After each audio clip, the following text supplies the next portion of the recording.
Gaza में cease fire deal से Israel Hamas युद्ध कुछ समय के लिए रुक गया है, मगर दोनों पक्षों की ओर से एक दूसरे के खिलाफ बयानबाजी लगातार जारी है। इजरायली नेताओं की धमकियों पर अब हमास की प्रतिक्रिया सामने आई है। समूह की मिलिट्री विंग अल कसम ब्रिगेड के प्रवक्ता ने वीडियो मैसेज के जरिए इजराइल पर हमला बोला है। अबू वेदा ने सबसे पहले गाजा के लिए समर्थन के लिए ईरान, लेबनान के हिजबुल्ला, यमन के हूती विद्रोही और इराकी प्रतिरोध की सराहना की। इसके बाद अबू वेदा ने कहा कि ऑपरेशन अल अक्सा स्टॉर्म ने इजरायली शासन के ताबूत में अंतिम कील ठोक दी है। इजराइल गाजा में हमास लड़ाकों से लड़ते लड़ते कमजोर हो गया है। 15 महीनों की लड़ाई के बाद भी इजराइल पूरी तरह से हमास को खत्म करने में नाकाम रहा है।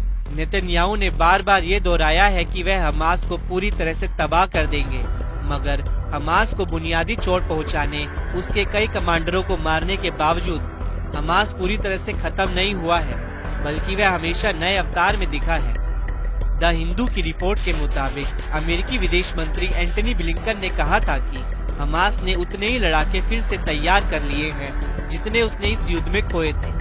ये पहलू भी बताता है कि इजराइल को अब लगने लगा है कि वह इस युद्ध से हमास को खत्म नहीं कर सकता है।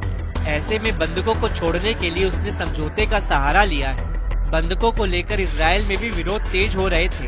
हालांकि नेतन्याहू की जिद ज्यादा समय तक नहीं टिक पाई। हमास नेता ने कहा कि ऑपरेशन अल अक्सा स्टॉर्म गाजा के बाहरी इलाकों से शुरू हुआ, मगर इसने पूरे इलाके की सूरत बदल दी। इसने इजराइल के साथ साथ संघर्ष में नए समीकरण पेश किए, नए युद्ध का मोर्चा खोला। हमास और प्रतिरोध गुटों ने गाजा में एकजुट होकर लड़ाई लड़ी। लड़ाकों ने युद्ध के अंतिम घंटों तक बड़ी वीरता और साहस के साथ दुश्मन पर घातक हमला किया।